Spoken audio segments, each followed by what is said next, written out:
கிறிஸ்து இயேசுவில் மிகவும் பிரியமான அன்புமிக்க சகோதர சகோதரிகளே, தவக்கால அருள் முயற்சிகள் மனமாற ஒரு நல்ல முடிவு என்கிற இந்த தியான சிந்தனையின் அடிப்படையிலே என் ஆயினே என்கிற இந்த யூடியூப் சேனல் மூலமாக இந்த தவ நாட்களில் உங்களோடு இறை வார்த்தைகளை பகிர்ந்து கொள்வது மிக்க மகிழ்ச்சியாக கருதுகிறேன்.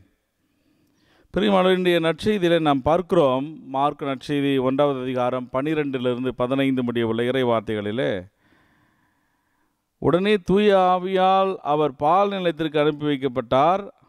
பால் நிலத்தில் அவர் 40 நாள் இருந்தார். அப்போது சாத்தானால் சோதிக்கப்பட்டார். அங்கு காட்டு விலங்குகளிடையே இருந்தார். வானதூதர் அவருக்கு பணிவிடை செய்தனர். யோவான் கைது செய்யப்பட்ட பின் கடவுளின் நற்செய்தியை பறைசாற்றி கொண்டே இயேசு கலிலேயுக்கு வந்தார்.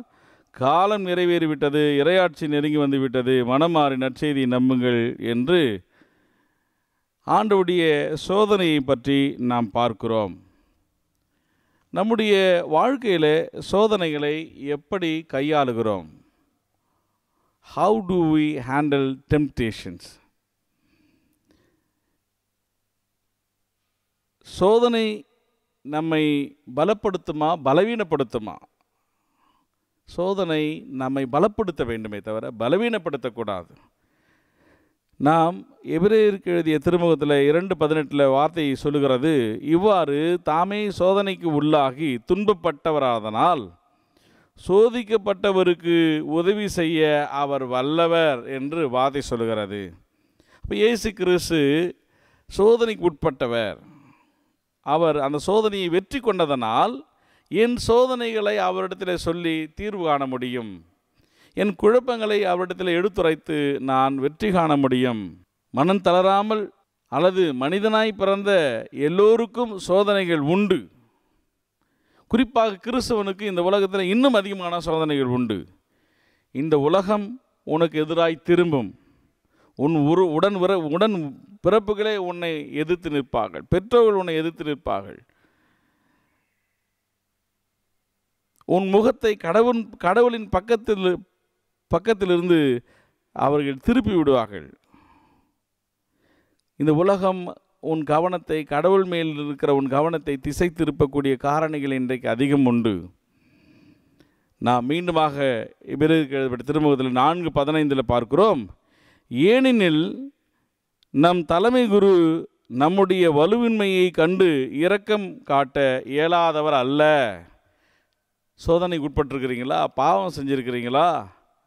என் பாவத்தில், என் பலவீனத்தில் இயேசு கிறிஸ்து என் மீது என்னை கண்டு இரக்கம் காட்ட அவர் இயலாதவர் அல்ல. அவர் என் மீது இரக்கப்பட மிக வல்லவராய் இருக்கிறார். மாறாக எல்லா வகையிலும் நம்மை போல சோதிக்கப்பட்டவர், எனினும் பாவம் செய்யாதவர் என்று நாம் பார்க்கிறோம். எனவே நம் சோதனைகளை எல்லாம் ஆண்டவரிடத்தில் இந்த நாள்களில் நாம் ஒப்புக் கொடுக்க வேண்டும். உங்களுக்கு ஏற்படுகிற சோதனைகள் பொதுவாக மனிதருக்கு ஏற்படும் சோதனையே அன்றி வேறு அல்ல. கடவுள் நம்பிக்கைக்குரியவர். அவர் உங்களுடைய வலிமைக்கு மேல் நீங்கள் சோதனைக்குள்ளாக விடமாட்டார். சோதனை வரும்போது அதை தாங்கிக் கொள்ளும் வலிமையை உங்களுக்கு அருள்வார் என்று 1 கொரிந்தியர் 10:13 நாம் பார்க்கிறோம். இந்த பாடல்களிலே கூட அழகாக பாடுகிறார்கள் இல்லையா?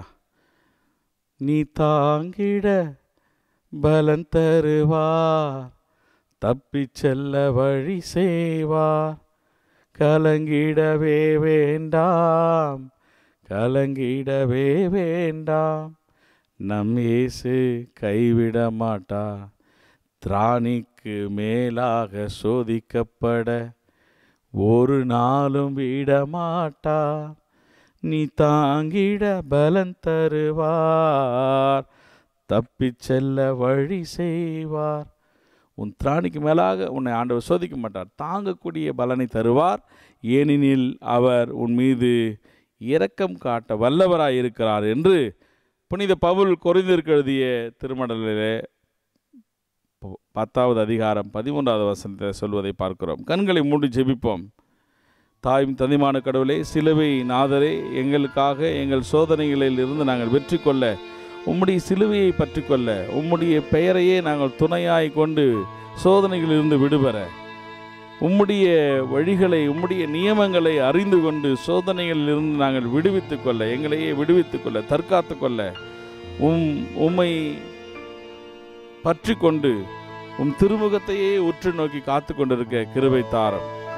உம்முடைய அருகிலிருந்து எங்களை பிரிக்கக்கூடிய எல்லா சோதனைகளிலிருந்தும் ஆண்டவரே எங்களை காப்பாற்றும்.